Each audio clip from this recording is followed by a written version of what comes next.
No soap radio. It's a prank that consists of making a punchline at the end of the joke that has no relation to the body of the joke, while the comedian pretends that it does by laughing. And if the other person starts laughing along, the comedian asks him to explain the joke, making him feel embarrassed. Anti-humor. It's a type of alternative humor that causes laughter because of the surprise generated by the lack of a punchline or joke at the end. A famous example of this is the Shaggy Dog story, which consists of telling an extremely long story without delivering a punchline at the end, which leaves the audience confused at first. Sarcasm.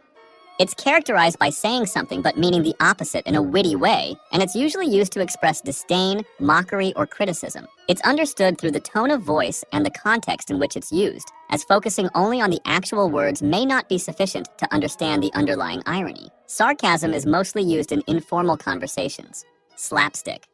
Also called physical comedy. It's usually full of physical violence, both real and simulated, with the intent of creating laughter in the audience. This type of humor involves the creation of embarrassing, painful, or humiliating situations for those involved, and it's one of the only types of humor that can be enjoyed solely through vision, given its physical nature.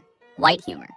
It's the most innocent type of humor, as it's free of offensive content, and it doesn't require mockery of someone or any form of humor that may hurt other people's feelings. It's mostly targeted towards kids and teenagers, as there are neither insults nor bad intentions. Dry humor. It's a type of inexpressive humor, which consists of saying something funny without using body language and delivering the jokes in a straightforward style with a serious intonation. Its best characteristics are the brevity, precision, and wit of the observations, which contrast the lack of emotion of the comedian. Black humor. Black humor is characterized by the addressing of inappropriate or sensitive topics, such as death, disability, or violence, with the goal of producing laughter through emotional shock. This type of humor requires great sensitivity from the comedian and knowledge about the context of where and when the joke is said, as it's really easy to cross the line into straight-up insults. A big advantage of black humor is that it can lighten up difficult topics and reduce the pain they cause. Satire.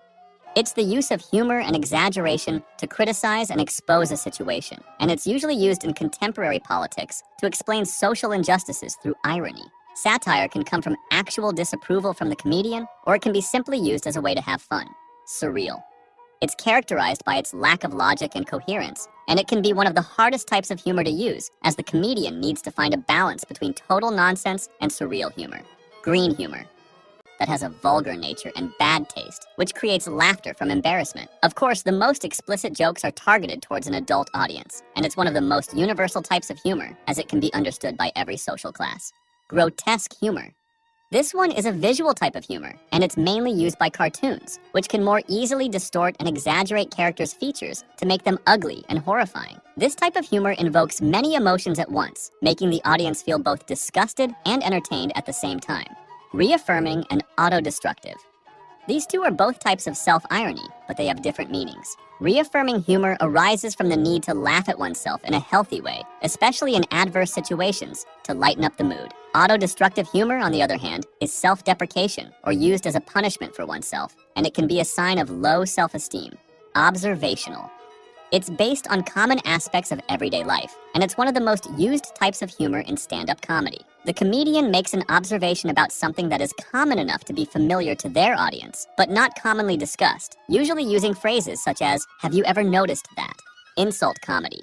Insult comedy consists mainly of offensive insults, usually directed at other performers or at the audience, especially toward hecklers. It can be both improvised and structured, with comedians holding what are called roasting sessions,